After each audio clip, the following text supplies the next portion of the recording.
Hola a todos, ¿qué tal? Ya estamos aquí de nuevo en Si yo te contara, episodio 13. Santi, ¿qué tal estás? Buenos días. Pues muy bien, un bonito número, la verdad, 13. A mí me gusta particularmente mucho. Muy contento porque además tenemos mucha gente al otro lado del charco ya que nos empieza a escuchar y además con un tema muy interesante. Sí, hoy es muy interesante. Además, como ya hemos hecho un ensayo previo a este podcast, porque, bueno, para que lo sepáis, hemos tenido problemas técnicos y estamos volviendo a grabarlo de nuevo, va a ser mucho más interesante, porque ya sabemos las cosas que nos puede responder nuestro invitado, ya sabemos cómo preguntarle cosas más chulas todavía y cómo redirigir la conversación. Así que vamos, hoy es un podcast con súper ensayo, Y ahí así que, metiéndole presión Santi. añadida. Efectivamente, metiéndole presión añadida al pobre invitado, que bueno, lo hizo fenomenal la otra vez, así que esta vez yo creo que lo va a hacer aún mejor. Vamos a ello, Santi, ¿metemos cabecera? Venga. Vamos, dentro cabecera.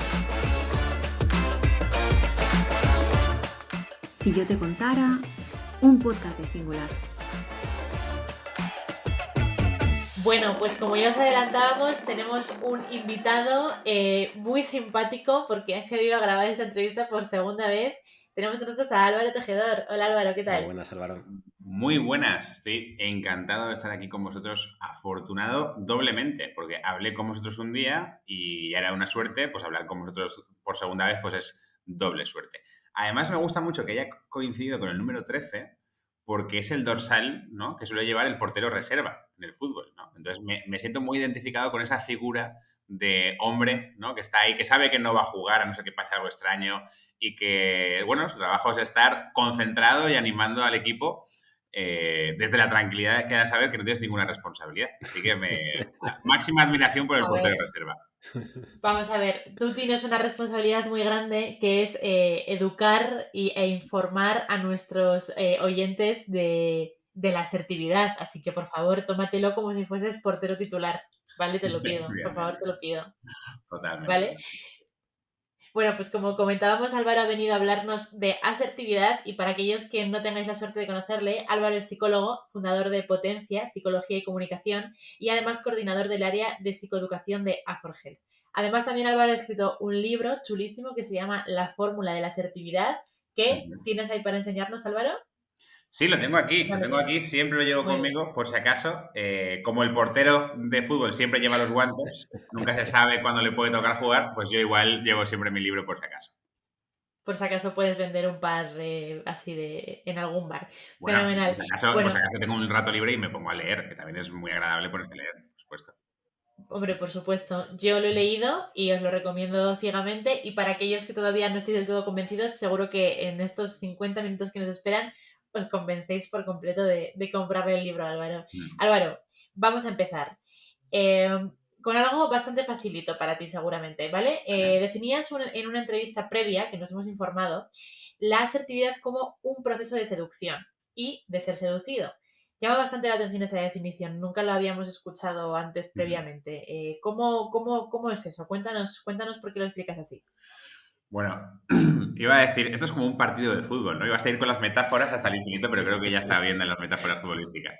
No, en serio, sí que creo que tenemos que entender las relaciones y la comunicación como un proceso, por supuesto, en el cual proponemos y defendemos nuestros intereses y nuestros deseos, pero también, y esa parte de ser seducido es donde entra esta conclusión, también tenemos que estar abiertos a dejarnos sorprender y a dejarnos convencer por la otra parte.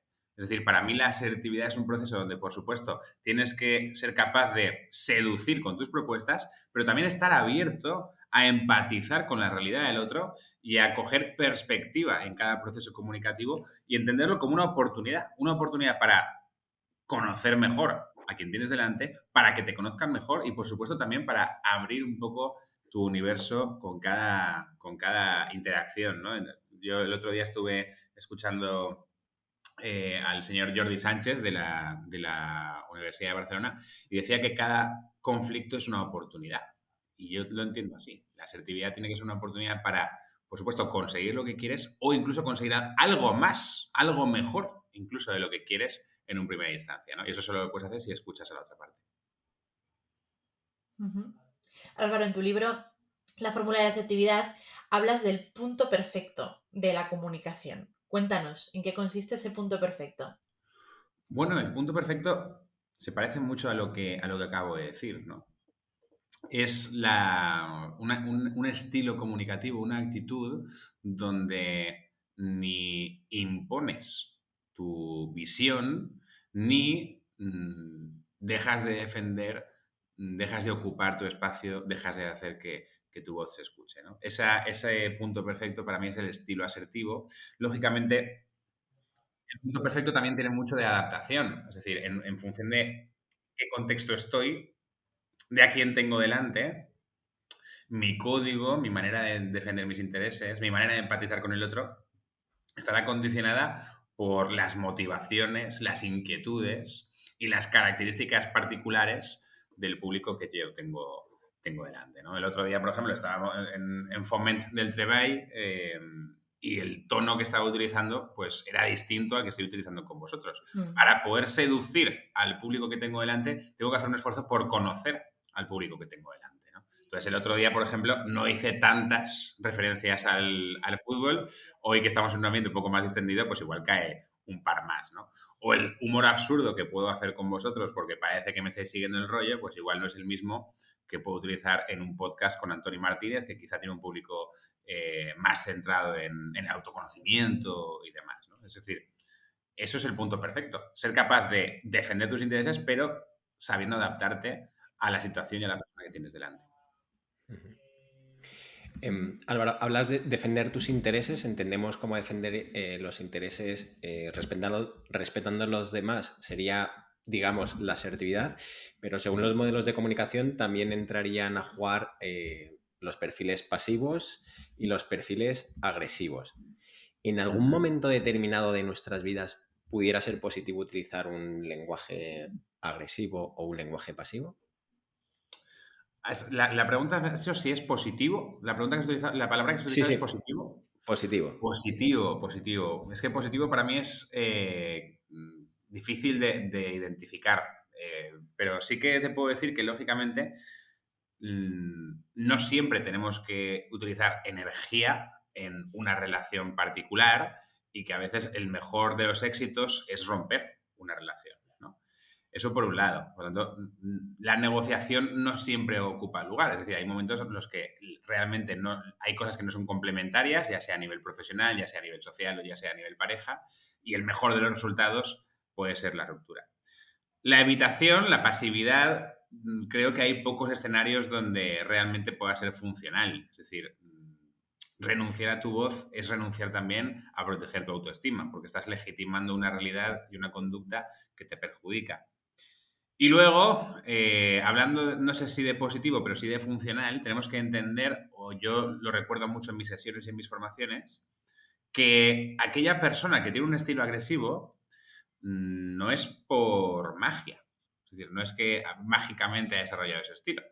Yo os quiero preguntar, ¿por qué creéis que alguien puede utilizar un estilo agresivo? Y esto es trampa porque os lo pregunté, creo que en la última entrevista también, cuando lo grabamos. Entonces me lo respondo yo porque Sí. creo que ya os hice esta pregunta. Exactamente. La gente utiliza un estilo agresivo básicamente porque le funciona. Si no le funcionara, cambiaría de estrategia. Todos intuitivamente hemos ido desarrollando nuestro estilo comunicativo para conseguir lo que queremos. Entonces, ¿qué tenemos que conseguir? Pues que aquellas personas que tengan un estilo más invasivo, más agresivo, menos empático, experimenten que eso no les funciona. Desde nuestra asertividad, desde nuestros límites, desde nuestra dignidad. Tenemos que demostrarle a esa persona que con la agresividad a nosotros no va a generarnos el efecto deseado. Sea un compañero que te pide ayuda con un presupuesto y cuando ya te estás yendo de trabajar, ya sea un compañero que el informe no te lo ha mandado en tiempo y forma, sea una pareja que te coge el móvil sin avisarte. Es decir, las personas de nuestro entorno tienen que identificar que la agresividad con nosotros no es una opción y para eso necesitamos herramientas. Y esas herramientas están pues, en los cursos que hago, en este libro, pero insisto, cada uno de nosotros ya los ha ido desarrollando de una manera experiencial, ¿no? Eso no significa que todos lo vayamos a aprender bien, porque lógicamente en el aprendizaje pues hay muchos atajos que cogemos y que luego nos damos cuenta de que estás equivocado y dices, pues mira, yo quería ir a Talavera de la Reina y estoy en Moratalaz, ¿no? Y ahí, pues eso también puede formar parte del camino, que intuitivamente aprendamos cosas que son disfuncionales para nosotros. Ujú. Lo que pasa es que cuando comentabas, Álvaro, antes que hay que tenemos que saber ser asertivos cuando incluso no nos están pidiendo las cosas en su tiempo. Dentro de eso también juega mucho un papel importante la confianza que tengamos hacia nosotros mismos, ¿no? Porque hay Claro. muchas veces que si alguien tiene muy poca confianza en sí mismo, por mucho que se esté yendo por la puerta y le venga, ya no su jefe, sino cualquier compañero y le pida algo, es muy probable que esa persona caiga y por mucho que sea súper mega asertivo, tiene muy poca confianza y no puede decir que no. Sí, totalmente. De hecho, fíjate que tú estás haciendo una lectura totalmente acertada y es la falta de autoestima conducirá a una falta de asertividad. Y yo, además de comprarte esa idea, recalco que, que es bidireccional. Es decir, yo puedo ser una persona que llega con confianza a un sitio, a una nueva empresa, por ejemplo, ya sea como mando intermedio, ya sea como cualquier persona del equipo, y por querer encajar, por querer sentirme querido, por querer sentirme valorado, porque la gente identifique cuáles son mis puntos fuertes, puedo dejar de defender mis límites. Con esa a priori bien intencionada actitud. Pero ¿qué sucede? Que conforme yo voy actuando de una manera en la cual no protejo mis intereses, el mensaje que me estoy lanzando a mí es que mis intereses no son importantes. Y por lo tanto, mi autoestima no es tan importante como los intereses o la autoestima de mis compañeros. Cada vez que yo renuncio a que se escuche mi voz, cada vez que yo renuncio a poner límites, ya sea dando mi opinión o no dando mi opinión en una reunión porque me da vergüenza hablar en público, eso también es asertividad. O reclamando a mi compañero un reparto de las tareas más justo, eso también es asertividad. Cada vez que yo renuncio a mi voz, me estoy contando que soy menos importante que el conflicto o que el deseo que hay detrás de ello. Y eso, lógicamente, va a ir repercutiendo de una manera gradual, pero inevitable, en mi autoestima. Me quedo con esas dos partes. Una que dices que muchas veces es nuestro diálogo también, lo que nos vamos diciendo. Y otra que comentabas hace un ratito, cuando viene una persona y a lo mejor es agresiva con nosotros, que nosotros le sepamos poner esos límites y decirle al banquillo, ¿no? En este caso ya sabes por qué eres el portero suplente, conmigo no vas a jugar en mi equipo, ¿no? Exactamente. Sí, yo creo que ya lo decía Paul Watzlawick, decía que es imposible no comunicar y con el silencio también comunicamos, ¿no? Si, por ejemplo, están criticando a un compañero y yo me quedo callado, de alguna manera lo que estoy haciendo es legitimar esa conducta y a mí mismo contarme que no soy capaz de frenar algo que no me gusta. O si un compañero llega tarde a una reunión y ha estado haciendo que no haga un buen uso de mi tiempo, pues con el silencio, además de legitimar su conducta de nuevo, estoy diciéndome que su tiempo es más importante que el mío, ¿no? Entonces, el silencio también comunica y comunica, además de a los demás, también comunica a nosotros mismos. Por mucho que luego nos justifiquemos, porque luego nuestro cerebro está perfectamente preparado para buscar una cantidad infinita de excusas de por qué no confrontar. No, es que es solo una vez. No, es que este no pasa nada, este es así con todos. No, es que como es mi jefe, estamos acostumbrados a generar narrativas para evitar algo que nos asusta, que es la confrontación. Pero sin confrontación no hay avance y, por supuesto, sin confrontación no consigo lo que quiero. Una confrontación, lógicamente, empática, seductora, convincente, con las herramientas que realmente funcionan, no una confrontación porque sí, ni mucho menos, ¿no? Creo que la capacidad de comunicar de una manera atractiva, pues hay quien tiene un carisma especial y de una manera casi natural lo ha ido desarrollando y luego a todo eso se le puede añadir, lógicamente, herramientas y conocimiento con respecto a cómo funcionan las relaciones humanas. Estamos hoy finos, ¿no? Me está gustando. Sí. ¿Cómo? De momento, vamos a hacer como en el fútbol, ¿no? Un descanso. Hacemos una evaluación. ¿Cómo estáis viendo el podcast de hoy? ¿Mejor o peor que el otro? Más interesante. Yo estoy muy contenta. Es que creo que Santi tenemos que hacer ensayos siempre. Tenemos que hacer primero una entrevista y luego volver a hacerla, porque está resultando más interesante. Me gusta. Muy bien, muy bien. Pues nada, seguimos. Dejo de dirigir yo porque esto también es, fíjate lo invasivo que puedo llegar a ser. Disculpadme, continuad.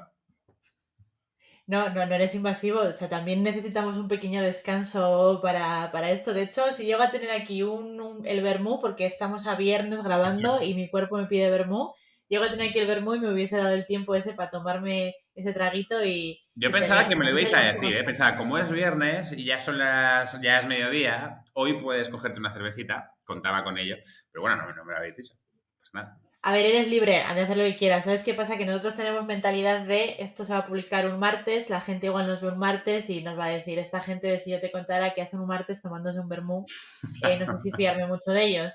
Entonces hemos preferido mantener esta cosa de cuadernito así con apuntes y con cosas, ¿vale? Pero bueno, que tú eres libre, Álvaro, puedes hacer lo que quieras, Perfecto. eres totalmente libre mientras nosotros no te digamos que no.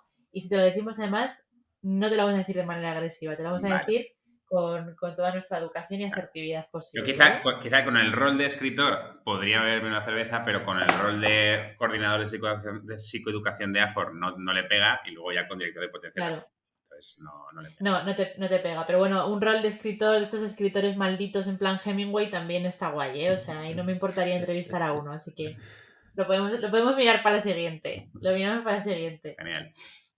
Venga, recuperemos. Me voy a poner otra vez el de directora del programa.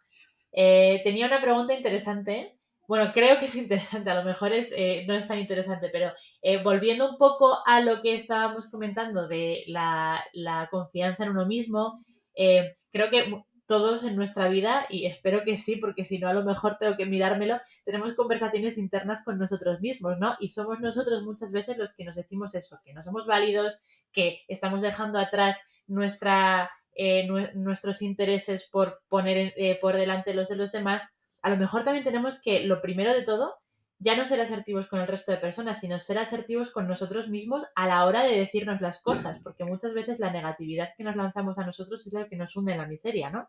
Sí, me parece muy interesante lo que estás diciendo porque además ahí entran conceptos como la disciplina.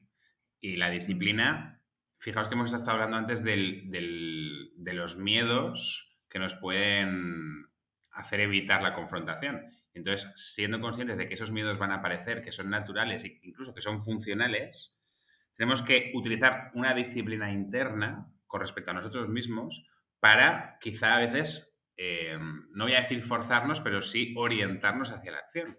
Una persona que es demasiado condescendiente consigo misma, por ejemplo, corre el mismo riesgo que alguien que es demasiado destructivo consigo mismo. Entonces, ser consciente de que mi diálogo interno tiene que estar orientado hacia proteger mi autoestima, hacia proteger mis intereses, hacia tener una planificación que me ayude a conseguir mis objetivos, todo eso a veces se nos olvida.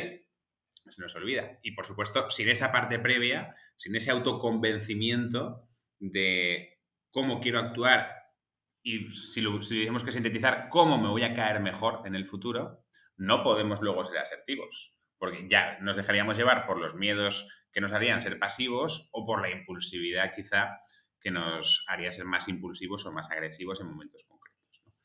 O directamente no le daríamos importancia al cómo hacerlo. Entonces, tener el interés de Claro. querer aprender herramientas de comunicación, querer aprender un poco, tener más recursos a la hora de enfrentar la vida, para mí también tiene mucho que ver con mi relación conmigo mismo. Y, por supuesto, es necesario también en la asertividad. Ujú. Álvaro, ¿crees que cuando somos pequeños, mensajes del tipo, cuando los mayores hablan te tienes que quedar callado, etcétera, que parece que estamos minusvalorando, ¿no?, nuestra opinión y poniendo siempre los derechos de los demás por encima del nuestro? Todo este tipo de mensajes se van interiorizando de una manera y eso a veces contribuye a que haya determinadas personas que puedan ser pasivas. Y no lo quiero justificar desde ese hecho, porque luego creo que cada persona tiene que hacer como una reevaluación, ¿no?, y una redefinición de su identidad. Pero ¿crees que en algunas personas eso puede contribuir? Estoy convencido de que esa puede ser una de esas frases que nos condicionen, pero creo que hay muchísimas. Creo que venimos de un mapa de creencias donde un buen profesional es aquel que se quema, ¿no?, por el camino, y luego pues, nos encontramos con realidades psicosociales en las que, bueno, los datos están ahí, ¿no? De cómo está afectando la salud mental de la gente un contexto con un estrés inmenso, ¿no? Entonces yo fíjate que para hablar de asertividad, como tú bien dices, primero hay que hablar del zeitgeist, es decir, de las creencias, de la cultura que hay alrededor del individuo. Si no, estaríamos siendo muy injustos poniendo el foco solo en el individuo. Lógicamente, en una cultura donde el más sacrificado y el que más sufre es el mejor valorado, pues va a ser muy complicado que practiquemos la asertividad. O en una cultura donde la jerarquía es muy firme y la comunicación es solo descendente, va a ser muy complicado que alguien tenga las agallas, la valentía de comunicarse hacia arriba para tratar de innovar. Si hablamos ya de conceptos como el género, imagínate, ¿no? Cómo puede condicionar la imagen de cómo tiene que actuar un determinado perfil en base a su género y a lo que puede comunicar y a cómo lo puede comunicar, ¿no?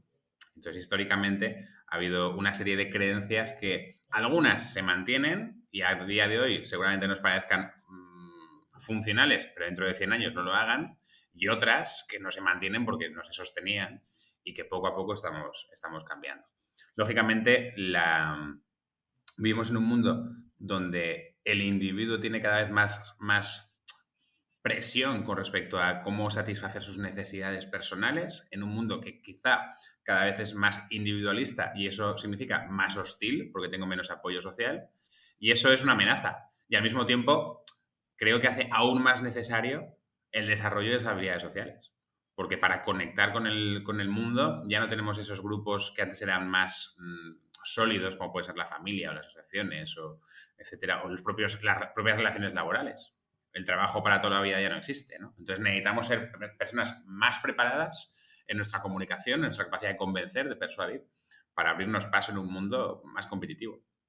Del mismo modo, ya está sucediendo. Es decir, los estudios dicen que la gente que más dinero gana es gente con más inteligencia emocional, que los reclutadores buscan personas con mayor inteligencia emocional y mejores habilidades sociales. Es decir, es inevitable ese desarrollo de esas habilidades si quieres competir en igualdad de condiciones en este entorno, ¿no? Todo esto venía, fíjate dónde ha acabado. Y esto venía de lo de chiquillo, te decían que no, que estaban hablando de los mayores. Me estoy enrollando hoy, disculpadme. No, yo es que justo iba a decir que esta entrevista 2.0 sin lugar a dudas está siendo mucho mejor porque esta reflexión que acabas de hacer de repente a mí me parece muy interesante, muy chula. No voy a saber por dónde cortar para luego subirlo a Instagram, tío, la verdad. Hay que subirla Muy entera. guay. Hay que Hay que subirla subirla, hay que subirla. Hay que Sí, subirla entera. sí, Dale, claro, yo dale. también, perdón, con respecto a lo que estamos hablando de las creencias, me parece que es fundamental. La propia valoración que hagamos de nuestros recursos va a hacer que tengamos más facilidad o menos facilidad para ser asertivos. Me explico. Una persona que tenga la sensación, la autopercepción de ser muy buen profesional, va a tener más facilidad para defender sus límites, sus horarios, su carga de trabajo, su estrés, un ambiente laboral. Es decir, cuanto más autoestima laboral tengas, menos miedos a la hora de defender tus intereses y a la hora de hacerte escuchar tu voz, ¿no? Y eso me parece que es también muy importante porque quizá en algunas empresas, desgraciadamente, todavía se mantiene esa cultura del miedo y del no empoderamiento del empleado, porque quizá de una manera a veces malintencionada les interesa. Y eso, desgraciadamente, aún lo vemos. A ver, quiero pensar que lo vemos cada vez menos, o sea, también un poco por todos los temas que hablamos siempre en este podcast y también por a lo que nos dedicamos nosotros desde Singular, vemos que cada vez las empresas están un poco más comprometidas con sus colaboradores, ¿no? Por lo menos hay un grandísimo número de empresas que quieren poner al empleado en el centro, pero por supuesto siempre va a seguir existiendo esa cultura del miedo. Yo he vivido con miedo a que me despidieran y era horrible, no aquí, por supuesto, ¿no? Entonces, sí, lo que pasa es que creo que también poco a poco, y esto es más reflexión que pregunta, aunque puedes responderme, está muy demostrado y cada vez se demuestra más que es muchísimo mejor contar con el compromiso de las personas que trabajan en tu compañía que contar con su miedo, porque cuando tú trabajas con el compromiso es muy probable que todos los días se vaya a las 5 de la tarde, pero si un día se tiene que quedar hasta las 10 de la noche o hasta las 3 de la mañana si me apuras, se va a quedar porque está comprometido y porque quiere quedarse contigo, porque sabe que le valoras como profesional, ¿no? Entonces, al final, muchas veces, a lo mejor lo que hay que hacer es un poco reflexión interna por parte de esas personas agresivas o no sabría cómo definirlas. Totalmente. De hecho, estás diciendo una cosa que es también muy, muy interesante. Y la relación con una formación donde entra la asertividad, desde luego también, pero entran muchas otras cosas que hacemos tanto en A4 Health como en Potencia, que es el liderazgo saludable. Y cuando hablamos de liderazgo saludable, hablamos no solo del liderazgo que favorece la salud del equipo, sino también la salud de la persona que está ejerciendo ese liderazgo, ¿no? Y ahí, lógicamente, entra el no asumir más carga, ¿no? de la que te compete, o incluso saber delegar y saber convencer a la gente de por qué está haciendo lo que está haciendo. Y cuando la gente entiende el por qué está haciendo lo que está haciendo o el para qué está haciendo lo que está haciendo, ya entra con más facilidad que pueda haber un compromiso, que pues, se puedan asumir, que se pueda ser más flexible, ¿no? Pero esa flexibilidad también tiene que ser bidireccional. Es decir, cuando me hace mucha gracia, ¿no? Cuando las empresas a veces exigen al empleado flexibilidad, pero siempre es la misma dirección. Siempre es, oye, necesitamos apretar un poquito más. Oye, necesitamos apretar un poquito más. Ya, pues eso no es flexibilidad. La flexibilidad se da cuando ambas partes gozan del mismo escenario, ¿no? Ahí radicaría la importancia sobre todo de eso, de tener un líder asertivo, ¿no? Que hablábamos justo el otro día, que sepa transmitir los mensajes y que además sepa pues, poner en valor cada una de las partes, ¿no? De los puntos de vista. Sí, justo el otro día leía un estudio que decía que las empresas con líderes carismáticos, con CEOs carismáticos, tienen mejores resultados en bolsa. Y tiene todo el sentido. En definitiva, el carisma, el liderazgo tiene mucho que ver con la asertividad, con ser capaz de seducir a tu equipo y de que se muevan no por un salario a final de mes, que por supuesto, pero que no solo sea ello, ¿no? Que recorran el camino porque lo quieren recorrer y porque se sienten cómodos con el rol que tú le estás ofreciendo en tu empresa. Sí, bueno, además, primero de todo, autobombo, os invitamos a ver el webinar que hemos hecho junto con Observatorio de Recursos Humanos, en el que Francisco, uno de nuestros líderes, habla justo con Sergio de la Calle, justo de esto, ¿vale? De compromiso. Y ahora volvemos otra vez. Yo también estoy invitado, ¿no? Estoy invitado también. Sí, hombre, por supuesto, os invitamos y te invitamos a ti, que además si quieres te lo paso en WeTransfer para que lo tengas guardado en donde quieras. Vale.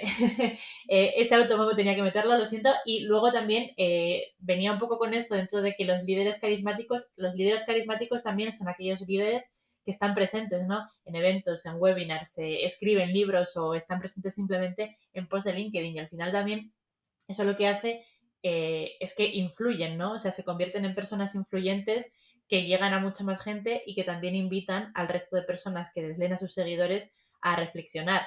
Algunos como empleados, simplemente, que quieren saber que saben lo que quieren, que les enseñan a ver lo que quieren, quiero un líder que sea así, y luego a otros como líderes que están en su misma posición, que se pueden ver reflejados o quieren verse reflejados en él, ¿no? Entonces también en ese sentido puede ser interesante esa influencia que puede tener un líder con el mundo en general que le rodea. Sí, de hecho, fíjate, voy a poner un ejemplo de hace poco que me contaron, o sea, que conocí de primera mano y que me pareció muy interesante.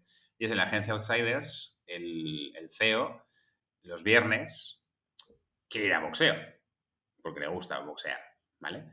Y como no quiere ser un líder distante que tiene privilegios con respecto al equipo, lo que hace es que cada viernes él se lleva a una persona del equipo a practicar boxeo. Me parece que es... No hay sparring, es solo la actividad deportiva, ¿no? Pero me parece que es muy interesante cómo, de alguna manera, involucrar a tu equipo en tus privilegios y el estar presente en su vida y generar un compromiso más allá de lo estrictamente estructural, es algo que lógicamente va a hacer que seas un líder más carismático y que sea más fácil retener al talento. Si generas esa cultura, la gente se va a querer mantener. Mm. No, y luego es tan sencillo como apuntarse a las cosas que se hacen después, ¿no? O sea, si luego hay un after work que se lleva mucho ahora, que se resume en después de estar trabajando, irnos a tomar unas cañas, o ya no solo eso, sino hacer un plan de determinada cosa que lo puede pagar incluso la propia compañía, que se quede, ¿no? Que no sea la persona que lo paga, pero luego no está, o que se va en cuanto se termina la cena, ¿no? Eso Eso también al final ya hace lo decía mucho. Cialdini, ¿no? Cialdini en su libro Principios de Influencia, lo que decía es que el contacto, sencillamente el estar, es una de las cosas que van a generar agrado de manera biológica, ¿no? Entonces, Mm. lógicamente, si un líder quiere gustar, quiere generar un vínculo sólido, pues si no estás es muy complicado. De hecho, bueno, creo que todos lo hemos vivido, ¿no? Con esta adaptación que estamos haciendo con las nuevas tecnologías post-2020, estamos viviendo que hay una parte que de alguna manera tenemos que hacer un esfuerzo por no perder, que son los vínculos humanos, Ujú. afectivos, además de la parte técnica y profesional. Esa es mi visión, ¿eh? Pero creo que aquí da para debate. De hecho, un día, si queréis, hacemos debate solo de este tema porque esto da para horas. Sí. La pregunta, Álvaro, ¿es verdad que tenemos que dar los primeros pasos para juntar al equipo, para empezar a mantener buenas conversaciones? Pero ¿cómo mantener conversaciones asertivas? ¿Cuáles serían los primeros pasos? Vale, bueno, muy bien. Lo que estamos diciendo, ya hemos hablado de la parte casi intrapersonal, de Ujú. obligarme, entre comillas, a confrontar desde la empatía y desde la asertividad. Y luego, los primeros pasos, yo creo que si tuviéramos que llevarlo a lo más pragmático y recogiendo el título de mi libro, hay muchas herramientas, pero yo he creado una fórmula que creo que es bastante útil, que tiene X puntos, pero que para mí lo importante son fundamentalmente 3 ideas.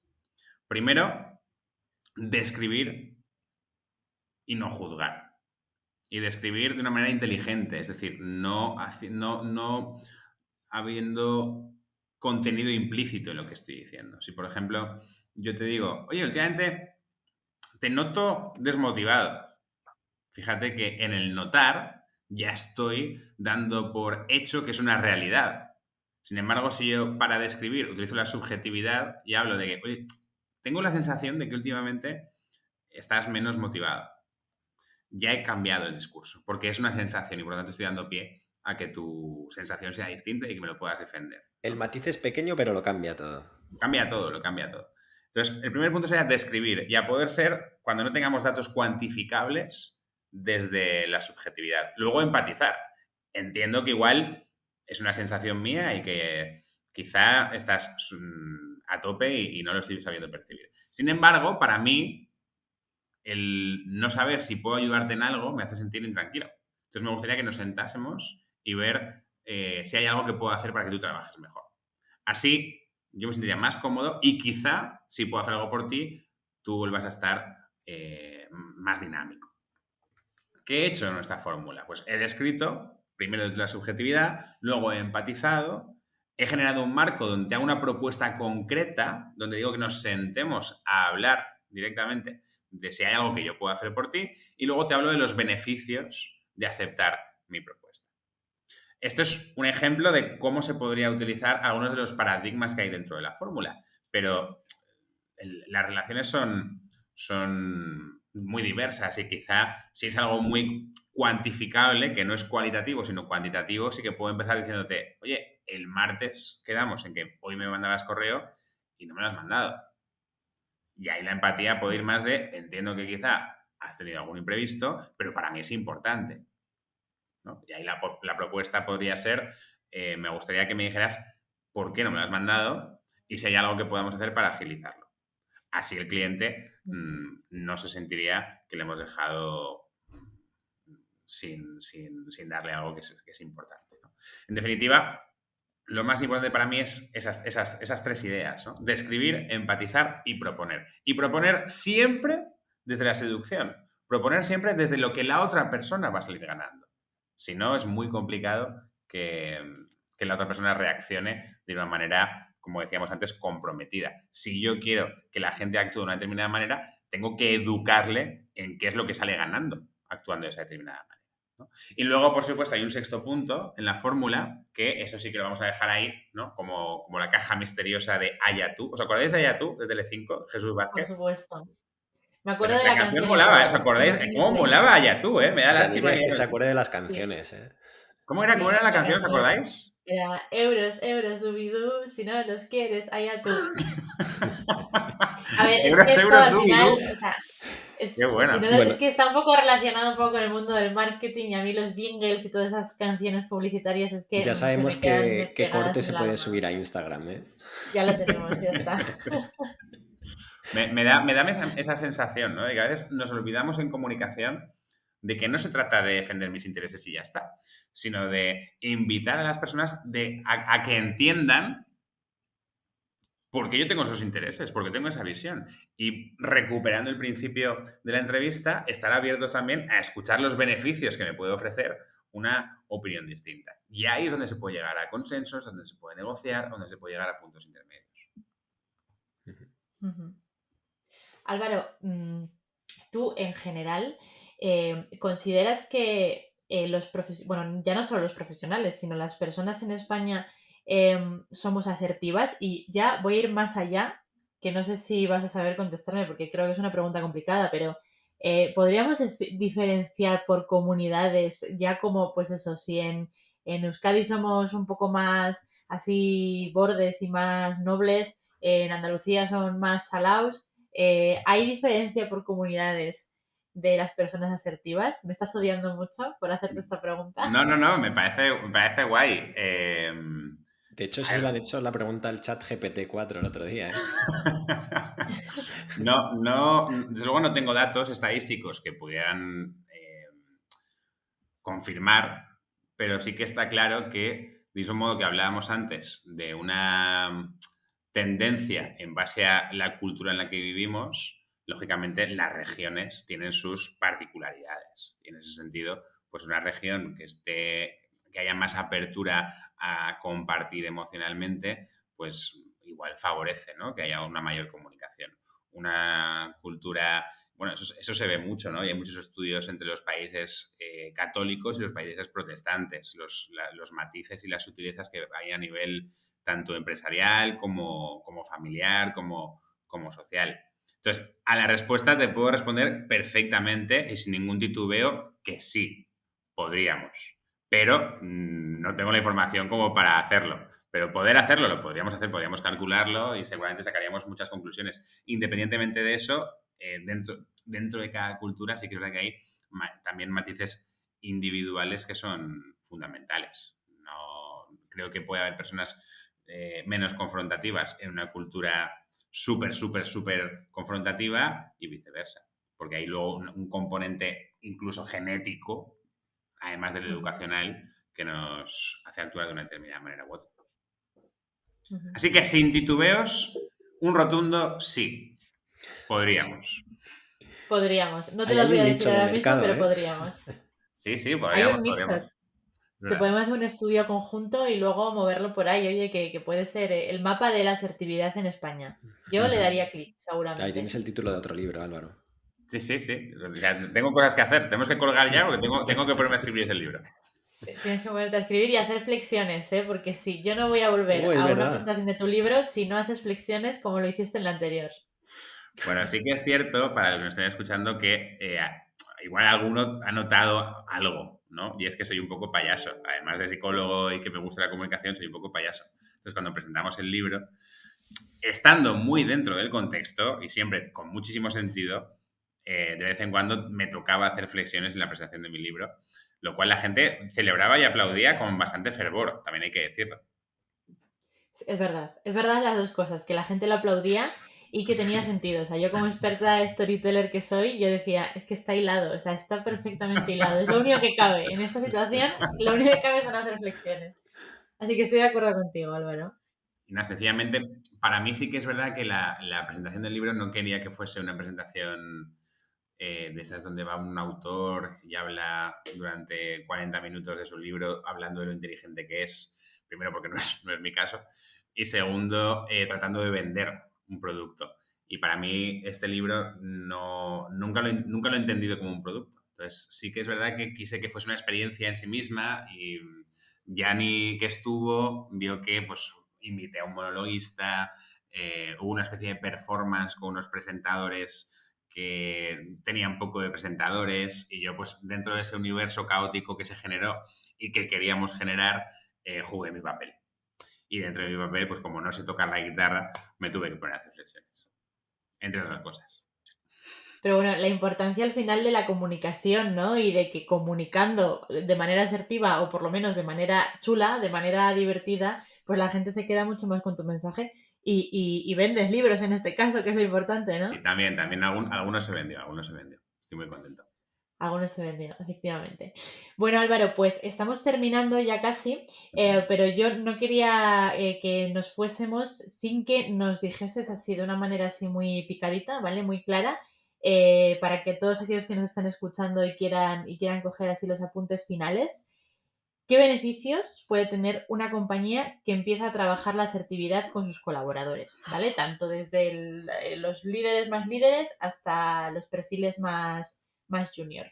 Pues son muchos. Hablábamos hace un segundo, por ejemplo, de la capacidad de retener y de atraer al talento, ¿no? Una compañía donde la comunicación, donde el ambiente es funcional, saludable, constructivo, va a hacer que la gente se sienta más cómoda. También, por supuesto, la innovación. La innovación solo surge cuando las voces se atreven a preguntarse si lo que se está haciendo, si los procesos son el mejor, de la mejor manera posible. Si no favoreces la comunicación, si no favoreces que la gente pueda opinar, lógicamente estás perdiéndote muchísimo talento. Si siempre ganas, acabas perdiendo muchísimo. Es una frase que yo siempre trato de recordar. Por supuesto, también a nivel salud laboral, un liderazgo saludable, tanto en una buena redistribución de la carga de trabajo, una buena redistribución de la responsabilidad, solo se generará con un equipo al que se le escucha y que también expresa cómo se siente y qué necesita. Luego, por supuesto, a nivel comercial ya ni te cuento. Es decir, creo que para mí la asertividad tiene que ver con todos los factores psicosociales del empleado en su mundo interior y también en su relación con el entorno, ¿no? Por tanto, los beneficios son infinitos. Además de que, por supuesto, luego a nivel rendimiento es un mando intermedio que no necesita explicar 80 veces lo mismo, que es capaz de generar ese compromiso con el equipo, de que las personas se sientan implicadas con las tareas que están realizando. Todo eso, lógicamente, también va a ayudar muchísimo al rendimiento de la empresa. También es cierto, y esto sí que lo quiero decir, pues lo digo siempre, que la psicoeducación no es buena por definición. Es decir, la psicoeducación, como cualquier otro concepto, necesita ser bien comunicado, bien transmitido para seducir al equipo de que necesita o le beneficia hacer esa formación. Entonces, la psicoeducación tiene que estar bien estructurada, bien comunicada, tiene que estar adaptada a los niveles de las personas que van a realizar esa formación.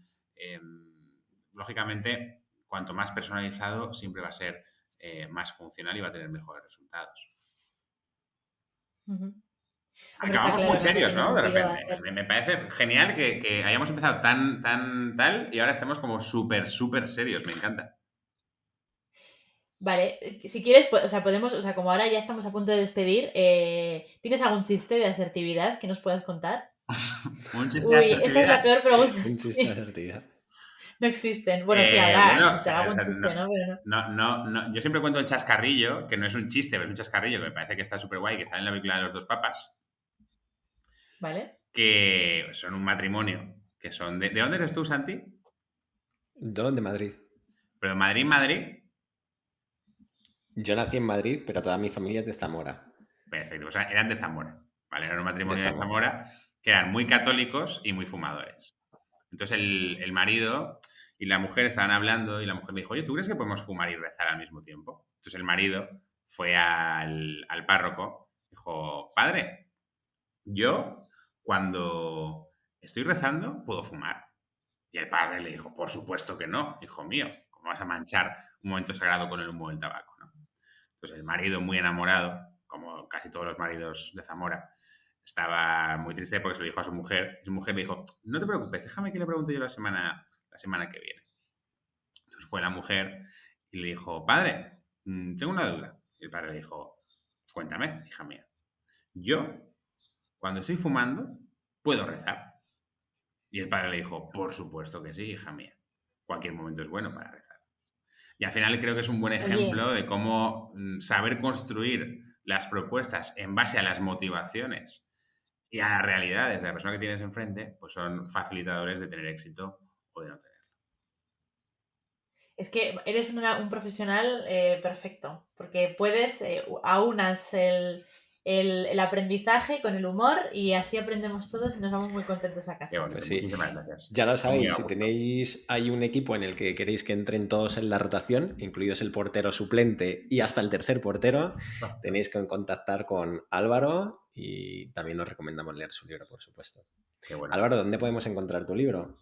Pues mira, de momento solo en la página web de Potencia, que es www.psicologiaycomunicacion.com. De momento ahí, lo estoy vendiendo por ahí porque soy perezoso y no estoy haciendo la gestión. Pero también está muy bien comprarlo por ahí. Está muy bien comprarlo por ahí, está muy bien comprarlo en general, sí, ¿vale? Entonces, si no lo tenéis, pues robadlo, pero hay que leerlo, también es importante, ¿vale? Sí, la fórmula de la asertividad de Álvaro Tejedor. Muchísimas gracias, Álvaro, por visitarnos por segunda vez y bueno, estoy convencida, ha quedado muchísimo mejor este capítulo que la prueba piloto. Así que estoy muy contenta. Muy cómodo, muchísimas gracias por vuestro tiempo, por atención y las veces que necesitéis, que os apetezca que venga, yo encantado de la vida. Me ha recordado a Santi la figura del tercer portero, que es un señor que puede preferirse hasta fumar. O sea, el tercer portero que ni siquiera tiene que ir al campo, esa figura sí que me encanta. Bueno, pues la próxima vez con paella y vermú. Exactamente. Nos vemos en la próxima. Muchísimas gracias, Álvaro. Muchísimas gracias, Santi, por acompañarme siempre. Y muchísimas gracias a todos los que nos escucháis y nos veis. Estamos en YouTube, en Spotify, estamos en Instagram como Si Yo Te Contara Podcast, en LinkedIn como Singular y en hola@singular.es. Nos vemos en la próxima. Hasta pronto.